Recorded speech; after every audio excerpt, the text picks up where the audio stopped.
Hi hello ನಮಸ್ತೆ ಎಲ್ಲರಿಗೂ info media ಜಗತ್ತು ಚಾನಲಿನ ಮತ್ತೊಂದು ವಿಡಿಯೋಗೆ ಸ್ವಾಗತ ಸುಸ್ವಾಗತ.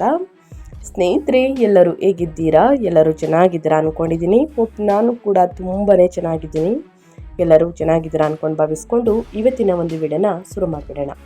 ಇವತ್ತಿನ ಒಂದು ವಿಡಿಯೋದಲ್ಲಿ ಮೇಷರಾಶಿಯವರಿಗೆ ಸ್ನೇಹಿತರೆ ಜೂನ್ ದ್ವಿತೀಯಾರ್ಧದಿಂದ 18ನೇ ತಾರೀಕಿಂದ ರಾಜಯೋಗ ಅಂತಲೇ ಹೇಳ್ಬೋದು. ಹಾಗಿದ್ರೆ ಏನೆಲ್ಲ ಅದೃಷ್ಟದ ಫಲಗಳನ್ನು ಮೇಷರಾಶಿಯವರು ಗಳಿಸಲಿದ್ದೀರಿ, ಯಾವುದರ ಬಗ್ಗೆ ಎಚ್ಚರಿಕೆ ವಹಿಸಬೇಕು ಅನ್ನೋದನ್ನ ಕಂಪ್ಲೀಟ್ ಆಗಿ ಮೇಷರಾಶಿಯವರಿಗೆ ಇದೇ ವಿಡಿಯೋದಲ್ಲಿ ತಿಳಿಸ್ಕೊಡ್ತಾ ಹೋಗ್ತೀನಿ. ಇದನ್ನೆಲ್ಲ ತಿಳ್ಕೋಬೇಕು ಅಂದರೆ ಎಲ್ಲೂ ಕೂಡ ವಿಡಿಯೋನ ಸ್ಕಿಪ್ ಮಾಡಬಾರ್ದು. ಅಂದರೆ ವಿಡಿಯೋನ ಕಟ್ ಮಾಡಿ ಓಡಿಸ್ಕೊಂಡು ಹೋಗಿ ನೋಡ್ತೀನಿ ಅಂದರೆ ಫುಲ್ ಇನ್ಫಾರ್ಮೇಷನ್ ಅರ್ಥ ಆಗಲ್ಲ. ಸೊ ಹಾಗಾಗಿ ಎಲ್ಲ ವಿಡಿಯೋದಲ್ಲೂ ತಿಳಿಸ್ತಾ ಇರ್ತೀನಿ. ಮೊದಲಿಂದ ಕೊನೆ ತನಕ ವಿಡಿಯೋವನ್ನು ವಾಚ್ ಮಾಡಿ, ವಿಡಿಯೋದಲ್ಲಿ ಒಳ್ಳೆಯ ಮಾಹಿತಿ ಸಿಕ್ಕಿದ್ದಲ್ಲಿ ತಪ್ಪದೆ ವಿಡಿಯೋಗೊಂದು ಲೈಕ್ ಕೊಟ್ಟು, ಇನ್ನೂ ನನ್ನ ಚಾನಲ್ನ ಸಬ್ಸ್ಕ್ರೈಬ್ ಮಾಡ್ಕೊಂಡಿಲ್ಲ ಅಂದರೆ ದಯವಿಟ್ಟು ಇನ್ಫಾ ಮೀಡಿಯಾಗೆ ಸಬ್ಸ್ಕ್ರೈಬ್ ಆಗಿ ನಿಮ್ಮ ಅಭಿಪ್ರಾಯಗಳನ್ನು ಕಮೆಂಟ್ ಬಾಕ್ಸಲ್ಲಿ ತಿಳಿಸಬಹುದು. ಯಾರೆಲ್ಲ ಸಬ್ಸ್ಕ್ರೈಬ್ ಮಾಡಿಕೊಂಡು ಪ್ರತಿನಿತ್ಯ ವಿಡಿಯೋ ವಾಚ್ ಮಾಡ್ತಿದ್ದೀರಾ ಅಂಥವರಿಗೆ ಥ್ಯಾಂಕ್ ಯು ಸೋ ಮಚ್ ಅಂತ ಹೇಳ್ತಾ ವಿಡಿಯೋದ ಕಡೆ ಗಮನ ಕೊಟ್ಬಿಡೋಣ. ಕಮೆಂಟ್ ಬಾಕ್ಸಲ್ಲಿ ಓಂ ಶಂ ಶನೀಶ್ವರಾಯ ನಮಃ, ಓಂ ಗಣೇಶಾಯ ನಮಃ ಅನ್ನೋದನ್ನ ಕಮೆಂಟ್ ಮಾಡಿ. ಗಣೇಶನ ಅನುಗ್ರಹದಿಂದ, ಶನಿದೇವರ ಕೃಪೆಯಿಂದ ನಿಮ್ಮ ಆರೋಗ್ಯದಲ್ಲಿ ಸಾಕಷ್ಟು ಬದಲಾವಣೆಗಳನ್ನು ನೋಡ್ತಾ ಇರ್ತೀರ ಮುಂದಿನ ದಿನಗಳಲ್ಲಿ. ಅದೆಲ್ಲವೂ ಕೂಡ ಸಮಸ್ಯೆಗಳೆಲ್ಲವೂ ನಿವಾರಣೆಯಾಗಿ ಉನ್ನತ ಆರೋಗ್ಯವನ್ನು ಪಡೆದುಕೊಂಡು ಸುಖ ಸಂಪತ್ತು ಹೆಚ್ಚಳವಾಗಲಿ ಅಂತ ಕೇಳ್ಕೊತಾ ಮೇಷರಾಶಿಯವರಿಗೆ ವಿಡಿಯೋದ ಕಡೆ ಗಮನ ಕೊಡ್ತಾ ಹೋಗೋಣ. ಮೇಷರಾಶಿಯವರಿಗೆ ಜೂನ್ 2026 ಈ ತಿಂಗಳ ಭವಿಷ್ಯದ ಪ್ರಕಾರ 4ನೇ ಮನೆಯಲ್ಲಿ ಉಚ್ಚ ಗುರುವಿನ ಪ್ರಭಾವದಿಂದ ಆಸ್ತಿ ಮತ್ತು ವಾಹನ ಖರೀದಿಗೆ ಉತ್ತಮ ಅವಕಾಶಗಳಿವೆ. ಕುಟುಂಬದಲ್ಲಿ ಸಂತಸ ನೆಲೆಸಲಿದ್ದು, 3ನೇ ಮನೆಯಲ್ಲಿ ಸೂರ್ಯನ ಸಂಚಾರದಿಂದಾಗಿ ನಿಮ್ಮಲ್ಲಿ ಅದ್ಭುತವಾದಂತಹ ಧೈರ್ಯ ಮತ್ತು ಯಶಸ್ಸು ದೊರೆಯಲಿದೆ ಅಂತಲೇ ಹೇಳ್ಬೋದು ಮೇಷರಾಶಿಯವರಿಗೆ. ಒಟ್ಟಾರೆಯಾಗಿ ಹೇಳಬೇಕು ಅಂದರೆ ಸ್ನೇಹಿತರೆ, ಮೇಷರಾಶಿಯವರಿಗೆ ದ್ವಿತೀಯಾರ್ಧದಿಂದನೇ ಸಾಕಷ್ಟು ಚೇಂಜಸನ್ನು ನೋಡಲಿದ್ದಿರೋದು. ಯಾಕಂದರೆ ಯಾವುದರ ಬಗ್ಗೆ ಎಚ್ಚರಿಕೆ ವಹಿಸಬೇಕು ಅಂತ ತಿಳಿಸಿರ್ತೀನಿ, ಆ ವಿಚಾರದ ಬಗ್ಗೆ ಎಚ್ಚರಿಕೆ ವಹಿಸಿ ಸ್ನೇಹಿತರೆ. ಇನ್ನು ಈ ದಿನದಿಂದ ಸಾಕಷ್ಟು ಬದಲಾವಣೆಯನ್ನು ಮೇಷರಾಶಿಯವರು ನೋಡಲಿದ್ದೀರಿ. ಅದು ನಿಮ್ಮ ವ್ಯಾಪಾರ ವ್ಯವಹಾರದಲ್ಲಿ, ಹಣಕಾಸಿನಲ್ಲಿ, ವೃತ್ತಿ ಜೀವನದಲ್ಲಿ, ಉದ್ಯೋಗದಲ್ಲಿ ಸಾಕಷ್ಟು ಚೇಂಜಸನ್ನು ನೋಡಲಿದ್ದೀರಿ ಅಂತಲೇ ಹೇಳಬಹುದು.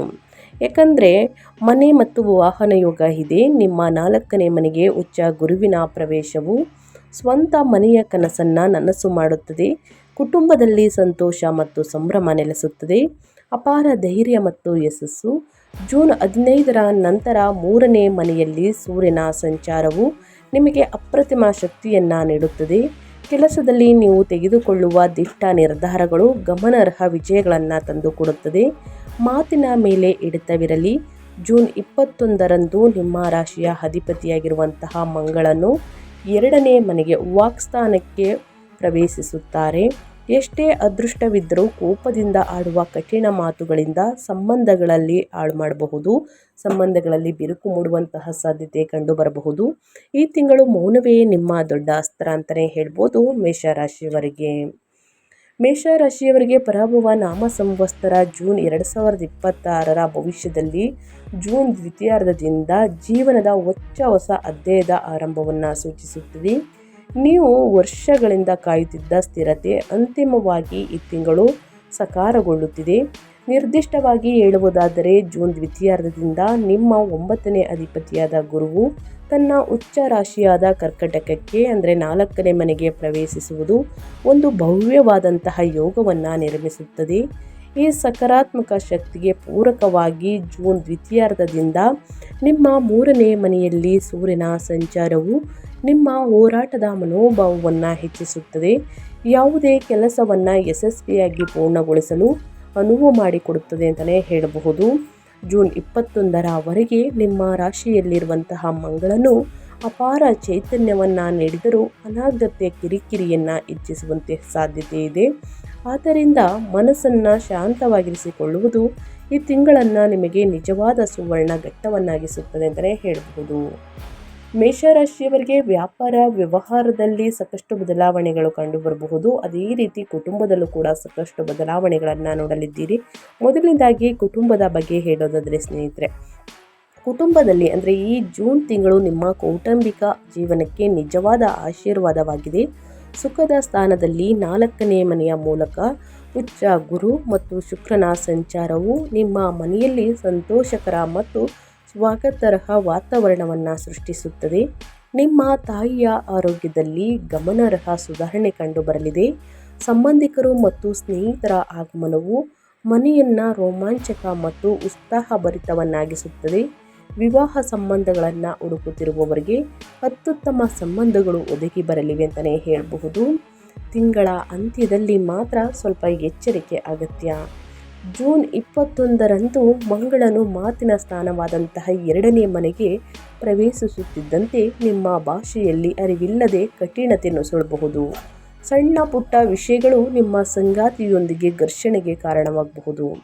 ಅವರು ನನ್ನ ಮಾತೇ ಕೇಳಬೇಕು, ನನ್ನ ಮಾತು ಬಿಟ್ಟರೆ ಬೇರೇನೂ ಕೇಳಬಾರ್ದು, ನಾನು ಹೇಳಿದ್ದೇ ಮಾಡಬೇಕು ಎಂಬ ಅಹಂಕಾರದ ಮನೋಭಾವವನ್ನು ಬದಿಗಿಟ್ಟು ರಾಜಿ ಮಾಡಿಕೊಳ್ಳುವುದನ್ನು ಕಲಿಯುವುದು ಕೌಟುಂಬಿಕ ಸಾಮರಸ್ಯವನ್ನು ಕಾಪಾಡುತ್ತದೆ.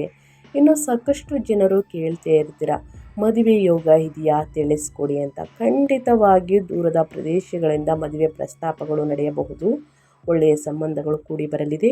ಆದರೆ ಸ್ನೇಹಿತರೆ, ಸಂಬಂಧಗಳಲ್ಲಿ ಯೋಚಿಸಿ ನಿರ್ಧಾರಗಳನ್ನು ತೆಗೆದುಕೊಳ್ಳಿ, ದುಡುಕಿನ ನಿರ್ಧಾರಗಳನ್ನು ತೆಗೆದುಕೊಳ್ಬೇಡಿ. ಇನ್ನು ವಿದ್ಯಾರ್ಥಿಗಳ ಬಗ್ಗೆ ಹೇಳೋದಾದರೆ, ಸಾಕಷ್ಟು ಕಮೆಂಟ್ಸನ್ನು ನಾನು ನೋಡ್ತಾ ಇರ್ತೀನಿ, ನಮ್ಮ ಮಕ್ಕಳ ಭವಿಷ್ಯದ ಬಗ್ಗೆ ತಿಳಿಸ್ಕೊಡಿ, ಅವರು ಅಧ್ಯಯನದ ಕಡೆ ಗಮನ ಕೊಡ್ತಾ ಇಲ್ಲ ಅನ್ನೋದನ್ನ ಮೆಸೇಜ್ ಆಗ್ತಾ ಇರ್ತೀರಾ. ವೃಷಭ ರಾಶಿಯ ವಿದ್ಯಾರ್ಥಿಗಳ ಬಗ್ಗೆ ಹೇಳೋದಾದರೆ, ನಿಮ್ಮ ವಿದ್ಯಾಸ್ಥಾನದ 4ನೇ ಮನೆಯ ಮೂಲಕ ಗುರು ಮತ್ತು ಬುಧನು ಜೂನ್ 22ರಿಂದ ಸಂಚಾರವು ವಿದ್ಯಾರ್ಥಿಗಳಿಗೆ ಅಪ್ರತಿಮ ಏಕಾಗ್ರತೆಯನ್ನು ಕರುಣಿಸುತ್ತದೆ. ಉನ್ನತ ಶಿಕ್ಷಣಕ್ಕಾಗಿ ಅರ್ಜಿ ಸಲ್ಲಿಸುತ್ತಿರುವವರು ಅಥವಾ ವಿದೇಶದಲ್ಲಿ ವ್ಯಾಸಂಗ ಮಾಡಲು ಬಯಸುವವರು ತಾವು ಬಯಸಿದ ವಿಶ್ವವಿದ್ಯಾನಿಲಯಗಳಲ್ಲಿ ಪ್ರವೇಶವನ್ನು ಪಡೆಯಲಿದ್ದಾರೆ.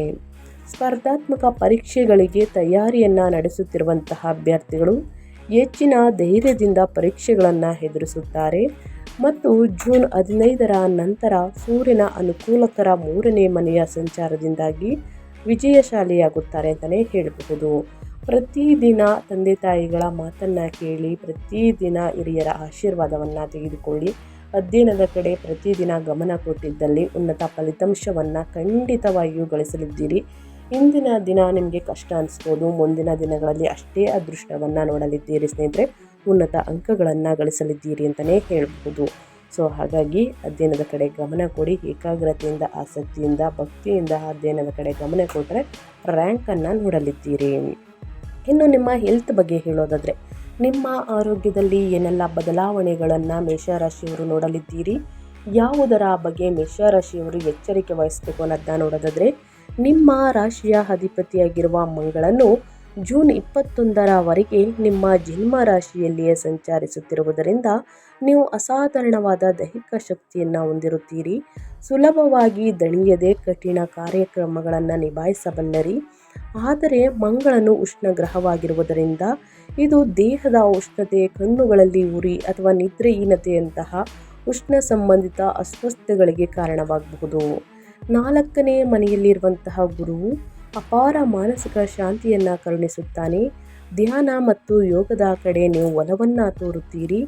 ಜೂನ್ 21ರ ನಂತರ ಮಂಗಳನು 2ನೇ ಮನೆಗೆ ಹೋದಾಗ ಬಾಯಿಯ ಹುಣ್ಣು ಅಥವಾ ಅಲ್ಲಿನ ಸಮಸ್ಯೆಗಳು ಕಾಣಿಸಿಕೊಳ್ಳಬಹುದು. ಪೌಷ್ಟಿಕಾಂಶಯುಕ್ತ ಸ್ನೇಹಿತರ ಆಹಾರವನ್ನು ಸೇವಿಸುವುದು, ಪ್ರತಿದಿನ ಹಸಿರು ತರಕಾರಿ, ಹಣ್ಣು ಹಂಪಲುಗಳನ್ನು ಸೇವಿಸುವುದು, ಚೆನ್ನಾಗಿ ನೀರನ್ನು ಕುಡಿಯುವುದರಿಂದ ಸ್ನೇಹಿತರೆ ನಿಮಗೆ ಮುಂದಿನ ದಿನಗಳಲ್ಲಿ ಉತ್ತಮ ಆರೋಗ್ಯವನ್ನು ಪಡೆದುಕೊಳ್ಳಲಿದ್ದೀರಿ. ಮತ್ತು ಸಮಯಕ್ಕೆ ಸರಿಯಾಗಿ ನಿದ್ರಿಸುವುದು ನಿಮ್ಮ ಯೋಗಕ್ಷೇಮವನ್ನು ಕಾಪಾಡಲು ಸಹಾಯವನ್ನು ಮಾಡುತ್ತದೆ. ಪ್ರತಿದಿನ ಯೋಗ ಧ್ಯಾನವನ್ನು ಮಾಡಿ, ಮೆಡಿಟೇಷನನ್ನು ಮಾಡಿ ಉನ್ನತ ಆರೋಗ್ಯವನ್ನು ಖಂಡಿತವಾಗಿಯೂ ನೋಡಲಿದ್ದೀರಿ. ಇನ್ನು ಮೇಷರಾಶಿಯವರಿಗೆ ಸ್ನೇಹಿತರೆ, ಹಣಕಾಸಿನ ಬಗ್ಗೆ ಹೇಳೋದಾದರೆ, ಹಣಕಾಸಿನ ಸ್ಥಿತಿ ಹೇಗಿರಲಿದೆ, ಯಾವುದರ ಬಗ್ಗೆ ಎಚ್ಚರಿಕೆ ವಹಿಸಬೇಕು ಮತ್ತು ಸಂಪತ್ತಿನ ಬಗ್ಗೆ ಮಾತನಾಡೋದಾದರೆ, ಆರ್ಥಿಕವಾಗಿ ಈ ಅವಧಿಯಲ್ಲಿ ನೀವು ಅಗಾಧವಾದ ಪ್ರಗತಿಯನ್ನು ಕಾಣುವಿರಿ. ಜೂನ್ ದ್ವಿತೀಯಾರ್ಧದಂದು ಗುರುವು ಉಚ್ಚ ಸ್ಥಿತಿಯನ್ನು ಪಡೆಯುವುದು ಸುಗಮ ಮತ್ತು ಸ್ಥಿರವಾದ ಹಣದ ಹರಿವನ್ನು ಖಚಿತಪಡಿಸುತ್ತದೆ. ಆಸ್ತಿ ವಹಿವಾಟುಗಳ ಮೂಲಕ ನೀವು ಗಣನೀಯ ಲಾಭವನ್ನು ಗಳಿಸುವಿರಿ. ನಿಮ್ಮ ಹಿಂದಿನ ಹೂಡಿಕೆಗಳು, ಮ್ಯೂಚುವಲ್ ಫಂಡ್ಗಳು ಅಥವಾ ಭೂಮಿಯಂತಹ ಅಸಾಧಾರಣ ಲಾಭವನ್ನು ಅಂದರೆ ಆದಾಯವನ್ನು ನೀಡುತ್ತವೆ. ಗೃಹೋಪಯೋಗಿ ವಸ್ತುಗಳು, ವಾಹನ ಖರೀದಿಗೆ ಅಥವಾ ಹೊಸ ವಾಹನ ಸೇರಿದಂತೆ ನಿಮ್ಮ ಮನೆಗೆ ಅಗತ್ಯವಿರುವ ಐಷಾರಾಮಿ ವಸ್ತುಗಳನ್ನು ಸಹ ನೀವು ಖರೀದಿಸುತ್ತೀರಿ.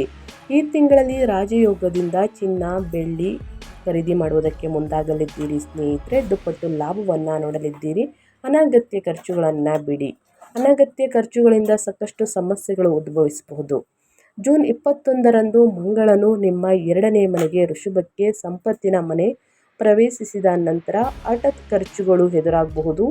ಆಸ್ತಿ ನೋಂದಣಿಗಾಗಿ ಅಥವಾ ಕುಟುಂಬದಲ್ಲಿನ ಶುಭ ಸಮಾರಂಭಕ್ಕಾಗಿ ನೀವು ಉಳಿತಾಯದ ಹಣವನ್ನು ಖರ್ಚು ಮಾಡಬೇಕಾಗಬಹುದು. ಜೂನ್ ಕೊನೆಯ ವಾರದಲ್ಲಿ ಯಾರಿಗೂ ಕೂಡ ದೊಡ್ಡ ಮೊತ್ತದ ಹಣವನ್ನು ಸಾಲವಾಗಿ ನೀಡುವುದನ್ನು ತಪ್ಪಿಸಿ. ಹಿಂತಿರುಗಿ ಬರುವುದಿಲ್ಲ ಅಂತಲೇ ಹೇಳ್ಬೋದು ಆ ಸಾಲ. ಸೊ ಹಾಗಾಗಿ ಕೊಡುವುದು ತೆಗೆದುಕೊಳ್ಳುವುದು ಈ ತಿಂಗಳು ಹೊಳಿತಲ್ಲ ಅಂತಲೇ ಹೇಳ್ತಾ ಇದ್ದೀನಿ ಮೇಷರಾಶಿಯವರಿಗೆ. ಇನ್ನು ನಿಮ್ಮ ಉದ್ಯೋಗದ ಬಗ್ಗೆ ಹೇಳೋದಾದರೆ, ನಿಮ್ಮ ಬಿಸ್ನೆಸ್ ಜಾಬ್ ಬಗ್ಗೆ ಹೇಳೋದಾದರೆ, ವ್ಯವಹಾರಸ್ಥರಿಗೆ ಏನೆಲ್ಲ ಬದಲಾವಣೆಗಳು ಕಂಡು ಬರಬಹುದು, ಲಾಭ ಇದೆಯಾ, ಹೂಡಿಕೆಯನ್ನು ಮಾಡ್ಬೋದಾ ಅನ್ನೋದನ್ನ ನೋಡೋದಾದರೆ, ವ್ಯಾಪಾರಸ್ಥರಿಗೆ ಈ ಜೂನ್ ತಿಂಗಳು ಒಂದು ಹಬ್ಬವಿದ್ದಂತೆ. ಯಾಕಂದರೆ ರಿಯಲ್ ಎಸ್ಟೇಟ್, ನಿರ್ಮಾಣ ವಲಯ, ಆಟೋಮೊಬೈಲ್ ಮಾರಾಟ, ಇಂಟೀರಿಯರ್ ಡಿಸೈನ್ನಲ್ಲಿ ತೊಡಗಿರುವವರಿಗೆ 4ನೇ ಮನೆಯಲ್ಲಿ ಉಚ್ಚ ಗುರು ಮತ್ತು ಶುಕ್ರನ ಸಂಚಾರವು ಅಪಾರ ಆರ್ಥಿಕ ಲಾಭವನ್ನು ಸುರಿಸಲಿದೆ. ಹೊಸ ಹೂಡಿಕೆಗಳನ್ನು ಮಾಡಲು ಅಥವಾ ನಿಮ್ಮ ವ್ಯಾಪಾರದ ಹೆಜ್ಜೆ ಗುರುತನ್ನು ವಿಸ್ತರಿಸಲು ಈ ತಿಂಗಳು ಹೆಚ್ಚು ಅನುಕೂಲಕರವಾಗಿದೆ. ಸೂರ್ಯನು 3ನೇ ಮನೆಯಲ್ಲಿ ಇರುವುದರಿಂದ ಗುತ್ತಿಗೆದಾರರಿಗೆ ಸರ್ಕಾರಿ ಟೆಂಡರ್ಗಳನ್ನು ಪಡೆಯುವಂತಹ ಉತ್ತಮ ಅವಕಾಶವಿದೆ. ಸಮಾಜದಲ್ಲಿ ಹೆಚ್ಚು ಪ್ರಭಾವಶಾಲಿ ವ್ಯಕ್ತಿಗಳೊಂದಿಗೆ ನೀವು ಸಂಪರ್ಕವನ್ನು ಸ್ಥಾಪಿಸುತ್ತೀರಿ. ಎಂಜಿನ್ಗಳನ್ನು ನಡೆಸುತ್ತಿರುವವರು ಅಥವಾ ಸಂವಹನ ವಲಯದಲ್ಲಿ ಕೆಲಸ ಮಾಡುವವರು ಬುಧನ ಬೆಂಬಲದಿಂದ ಜೂನ್ 22ರ ನಂತರ ಲಾಭದಾಯಕ ಹೊಸ ಒಪ್ಪಂದಗಳನ್ನು ಅಂತಿಮಗೊಳಿಸುತ್ತಾರೆ ಅಂತಲೇ ಹೇಳಬಹುದು. ಸೊ ಹಾಗಾಗಿ ವ್ಯಾಪಾರ ವ್ಯವಹಾರದಲ್ಲಿ ಏನೆಲ್ಲ ಬದಲಾವಣೆಯನ್ನು ಮೇಷರಾಶಿಯವರು ನೋಡಲಿದ್ದೀರಿ, ಯಾವುದರ ಬಗ್ಗೆ ಎಚ್ಚರಿಕೆ ವಹಿಸಬೇಕು ಅನ್ನೋದನ್ನ ಕಂಪ್ಲೀಟಾಗಿ ತಿಳಿಸ್ಕೊಟ್ಟಿದ್ದೀನಿ. ಇನ್ನು ವೃತ್ತಿ ಜೀವನದ ಬಗ್ಗೆ, ಕೆರಿಯರ್ ಮತ್ತು ಜಾಬ್ ಬಗ್ಗೆ ಹೇಳೋದಾದರೆ, ನಿಮ್ಮ ವೃತ್ತಿ ಅಧಿಪತಿಯಾದ ಶನಿಯು 12ನೇ ಮನೆಯಲ್ಲಿದ್ದರೂ ಈ ತಿಂಗಳು ಗ್ರಹಗಳ ಬೆಂಬಲವು ಸಂಪೂರ್ಣವಾಗಿ ನಿಮ್ಮ ಪರವಾಗಿದೆ. ಜೂನ್ 15ರ ನಂತರ ಸೂರ್ಯನು 3ನೇ ಮನೆಗೆ ಪ್ರವೇಶಿಸುವುದು ಉದ್ಯೋಗಸ್ಥರಿಗೆ ಅತ್ಯಂತ ಶುಭ ಬೆಳವಣಿಗೆಗಳನ್ನು ತರುತ್ತದೆ. ದೀರ್ಘಕಾಲದಿಂದ ಬಾಕಿ ಉಳಿದಿರುವ ಬಡ್ತಿ ಅಥವಾ ಇನ್ಕ್ರಿಮೆಂಟ್ಗಳು ಅಂತಿಮವಾಗಿ ಈಗ ಕೈಗೂಡಲಿದೆ. ಕೆಲಸದ ಸ್ಥಳದಲ್ಲಿ ನಿಮ್ಮ ನಾಯಕತ್ವದ ಗುಣಗಳು ಒಳೆಯುತ್ತವೆ ಮತ್ತು ನಿಮ್ಮ ಸಹೋದ್ಯೋಗಿಗಳು ಸಂಪೂರ್ಣ ಸಹಕಾರವನ್ನು ನೀಡಲಿದ್ದಾರೆ. ಇದಲ್ಲದೆ ನಿಮ್ಮ 4ನೇ ಮನೆಯಲ್ಲಿ ಉಚ್ಚ ಗುರು ಮತ್ತು ಶುಕ್ರನ ಸಂಯೋಜನೆಯು ನಿಮ್ಮ ಕೆಲಸದ ವಾತಾವರಣವನ್ನು ಅತ್ಯಂತ ಆಹ್ಲಾದಕರ ಮತ್ತು ಶಾಂತಿಯುತವಾಗಿಸುತ್ತದೆ. ವಿದೇಶಕ್ಕೆ ಪ್ರಯಾಣಿಸಲು ಬಯಸುವವರು ಅಥವಾ ವೃತ್ತಿಪರ ವರ್ಗಾವಣೆಯನ್ನು ಬಯಸುವವರಿಗೆ ತಿಂಗಳ ಕೊನೆಯಲ್ಲಿ ಅತ್ಯುತ್ತಮ ಅವಕಾಶಗಳು ಲಭ್ಯವಾಗಲಿದೆ. ಆದಾಗ್ಯೂ ಮಂಗಳನು ಜೂನ್ 21ರವರೆಗೆ ನಿಮ್ಮ ರಾಶಿಯಲ್ಲಿಯೇ ಇರುವುದರಿಂದ ಸ್ನೇಹಿತರೆ ಸಾಕಷ್ಟು ಬದಲಾವಣೆಗಳನ್ನು ನೋಡಬಹುದು. ಸಹೋದ್ಯೋಗಿಗಳೊಂದಿಗೆ ಇರುವುದರಿಂದ ವಾದ ವಿವಾದಗಳನ್ನು ಆದಷ್ಟು ತಪ್ಪಿಸಿ ಮತ್ತು ನಿಮ್ಮ ಕಾರ್ಯಕ್ಷಮತೆಯ ಮೂಲಕವೇ ನಿಮ್ಮ ಸಾಮರ್ಥ್ಯವನ್ನು ಸಾಬೀತುಪಡಿಸುವುದು ಉತ್ತಮ. ಒಟ್ಟಾರೆಯಾಗಿ ಏನೆಲ್ಲ ಬದಲಾವಣೆಯನ್ನು ನೋಡಲಿದ್ದೀರಿ, ಯಾವುದರ ಬಗ್ಗೆ ಎಚ್ಚರಿಕೆ ವಹಿಸಬೇಕು ಅನ್ನೋದನ್ನ ಕಂಪ್ಲೀಟಾಗಿ ತಿಳಿಸ್ಕೊಟ್ಟಿದ್ದೀನಿ ಸ್ನೇಹಿತರೆ. ಇನ್ನು ಅದೇ ರೀತಿ ಸಮಸ್ಯೆಗಳು ಕೂಡ ತಿಳಿಸ್ಕೊಟ್ಟಿದ್ದೀನಿ, ಯಾವುದರ ಬಗ್ಗೆ ಎಚ್ಚರಿಕೆ ವಹಿಸಬೇಕು, ಏನೆಲ್ಲ ಅದೃಷ್ಟವನ್ನು ನೋಡಲಿದ್ದೀರಿ ಅಂತ. ಗುರುವಿನ ಸಂಚಾರ ಯಾವ ರೀತಿಯ ಫಲಿತಾಂಶಗಳು ತರುತ್ತದೆ ಮೇಷರಾಶಿಯವರಿಗೆ ಜೂನ್ 2026ರಲ್ಲಿ ಅನ್ನೋದನ್ನ ಕೇಳಿದ್ರಿ, ಅದಕ್ಕೂ ಕೂಡ ಆನ್ಸರ್ ಸಿಕ್ಕಿದೆ. ಈ ತಿಂಗಳು ಮೇಷರಾಶಿಯವರ ವೃತ್ತಿ ಮತ್ತು ಉದ್ಯೋಗದ ಪರಿಸ್ಥಿತಿ ಹೇಗಿರಲಿದೆ ಅನ್ನೋದನ್ನ ತಿಳಿಸ್ಕೊಟ್ಟಿದ್ದೀನಿ. ಜೂನ್ ತಿಂಗಳಲ್ಲಿ ಮೇಷರಾಶಿಯವರು ಯಾವ ವಿಚಾರಗಳಲ್ಲಿ ಎಚ್ಚರಿಕೆ ವಹಿಸಬೇಕು ಅಂದರೆ, ನಿಮ್ಮ ಸಂಬಂಧಗಳಲ್ಲಿ, ನಿಮ್ಮ ಮಾತಿನಲ್ಲಿ. ಇನ್ನು ವಿದ್ಯಾರ್ಥಿಗಳು ಅಧ್ಯಯನದ ಕಡೆ ಗಮನ ಕೊಡಬೇಕಾಗುತ್ತದೆ. ಹಣಕಾಸಿನ ವಿಚಾರದಲ್ಲಿ ಯಾರಿಗೂ ಕೂಡ ಸಾಲವನ್ನು ಕೊಡಬೇಡಿ, ಇದು ಹಿಂತಿರುಗಿ ಬರುವುದಿಲ್ಲ ಅಂತಲೇ ಹೇಳಬಹುದು. ಅದೇ ರೀತಿ ಪರಿಹಾರವನ್ನು ತಿಳಿಸ್ಕೊಡ್ತೀನಿ. ಈ ಪರಿಹಾರವನ್ನು ಅನುಸರಿಸುವುದರಿಂದ ಕಷ್ಟಗಳು, ಸಮಸ್ಯೆಗಳು, ಅಡಚಣೆಗಳು, ತೊಂದರೆಗಳು ಏನೇ ಇದ್ದರೂ ಕೂಡ ಸಂಪೂರ್ಣವಾಗಿ ಮೇಷರಾಶಿಯವರಿಗೆ ನಿವಾರಣೆಯಾಗಲಿದೆ. ಈ ತಿಂಗಳು ಗುರು ಮತ್ತು ಸೂರ್ಯನ ಅದ್ಭುತ ಗ್ರಹಗತಿಗಳ ಸಂಪೂರ್ಣ ಪ್ರಯೋಜನವನ್ನು ಪಡೆಯಲು ಮತ್ತು ಮಂಗಳನ ಆಕ್ರಮಣಕಾರಿ ಪ್ರವೃತ್ತಿಯನ್ನು ಶಾಂತಗೊಳಿಸಲು ನಾನು ಹೇಳುವಂತಹ ಪರಿಹಾರವನ್ನು ಅಭ್ಯಾಸ ಮಾಡಿ.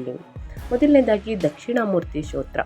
ಉಚ್ಚ ಗುರುವಿನ ಸಂಪೂರ್ಣ ಆಶೀರ್ವಾದವನ್ನು ಪಡೆಯಲು ಮತ್ತು ಕೌಟುಂಬಿಕ ಶಾಂತಿಗಾಗಿ ಪ್ರತಿ ಗುರುವಾರ ದಕ್ಷಿಣಾಮೂರ್ತಿ ಸ್ತೋತ್ರವನ್ನು ಪಠಿಸಿ ಅಥವಾ ಕಡಲೆಬೇಳೆಯನ್ನು ಆದಷ್ಟು ಬಡವರಿಗೆ, ನಿರ್ಗತಿಕರಿಗೆ, ನಿಮ್ಮ ಕೈಯಲ್ಲಾದಷ್ಟು ಜನರಿಗೆ ದಾನವಾಗಿ ನೀಡಿ. ಇನ್ನು ಕುಜದೋಷ ಶಾಂತಿ. ಜೂನ್ 21ರ ನಂತರ 2ನೇ ಮನೆಯಲ್ಲಿರುವ ಮಂಗಳನಿಂದ ಉಂಟಾಗುವಂತಹ ದೋಷಗಳನ್ನು ಶಮನ ಮಾಡಲು ಪ್ರತಿ ಮಂಗಳವಾರ ಸುಬ್ರಹ್ಮಣ್ಯ ಸ್ವಾಮಿಗೆ ಕೆಂಪು ಹೂಗಳಿಂದ ಪೂಜೆಯನ್ನು ಸಲ್ಲಿಸಿ. ಇನ್ನು 4ನೇ ಮನೆಯು ತಾಯಿಯನ್ನು ಸೂಚಿಸುವುದರಿಂದ ನಿಮ್ಮ ತಾಯಿಯನ್ನು ಅಥವಾ ವಯಸ್ಸಾದ ಮಹಿಳೆಯರನ್ನು ಗೌರವಿಸಿ ಮತ್ತು ಅವರಿಗೆ ಇಷ್ಟವಾದಂತಹ ಉಡುಗೊರೆಗಳನ್ನು ನೀಡುವುದರಿಂದ ಈ ತಿಂಗಳು ನಿಮ್ಮೆಲ್ಲ ಸಕಾರಾತ್ಮಕ ಆಸೆಗಳು ಈಡೇರುತ್ತವೆ. ಇನ್ನು ಶನಿವಾರದಂದು ಶನಿದೇವರಿಗೆ ಎಳ್ಳೆಣ್ಣೆಯಿಂದ ತೈಲಾಭಿಷೇಕವನ್ನು ಮಾಡಿಸಿ ಬಡವರಿಗೆ ನಿರ್ಗತಿಕರಿಗೆ ಕಪ್ಪು ಎಳ್ಳನ್ನು ಕಪ್ಪು ಬಟ್ಟೆಯನ್ನು ದಾನ ಮಾಡಿ ಸಮಸ್ಯೆಗಳು ತಾನಾಗೇ ಕಡಿಮೆಯಾಗಲಿದೆ ಅಂತಲೇ ಹೇಳಬಹುದು.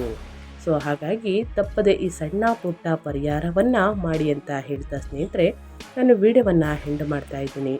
ಇವತ್ತಿನ ಒಂದು ವಿಡಿಯೋದಲ್ಲಿ ಸಂಪೂರ್ಣ ಮಾಹಿತಿ ಸಿಕ್ಕಿದ್ದಲ್ಲಿ ಮೇಷರಾಶಿಯವರಿಗೆ ವಿಡಿಯೋಗೆ ಲೈಕ್ ಮಾಡಿಲ್ಲ ಅಂದರೆ ದಯವಿಟ್ಟು ಲೈಕ್ ಮಾಡಿ, ಸಬ್ಸ್ಕ್ರೈಬ್ ಆಗಿಲ್ಲ ಅಂದರೆ ಇನ್ಫಾರ್ಮೇಡಿಯಾಗೆ ಸಬ್ಸ್ಕ್ರೈಬ್ ಆಗಿ ನಿಮ್ಮ ಅಭಿಪ್ರಾಯಗಳನ್ನು ಕಮೆಂಟ್ ಬಾಕ್ಸಲ್ಲಿ ತಿಳಿಸಬಹುದು. ಯಾರೆಲ್ಲ ಸಬ್ಸ್ಕ್ರೈಬ್ ಮಾಡಿಕೊಂಡು ಪ್ರತಿನಿತ್ಯ ವಿಡಿಯೋ ವಾಚ್ ಮಾಡ್ತಿದ್ದೀರಾ ಅಂಥವರಿಗೆ ಥ್ಯಾಂಕ್ ಯು ಸೋ ಮಚ್ ಅಂತ ಹೇಳ್ತಾ, ನಿಮಗೂ ಮತ್ತು ನಿಮ್ಮ ಕುಟುಂಬಕ್ಕೆ ತುಂಬಾ ಒಳ್ಳೆಯದಾಗಲಿ. ಮತ್ತೊಂದು ವಿಡಿಯೋ ಜೊತೆ ಮತ್ತೊಂದು ಹೊಸ ಭವಿಷ್ಯದಲ್ಲಿ ಸಿಗ್ತೀನಿ. Thank you for watching.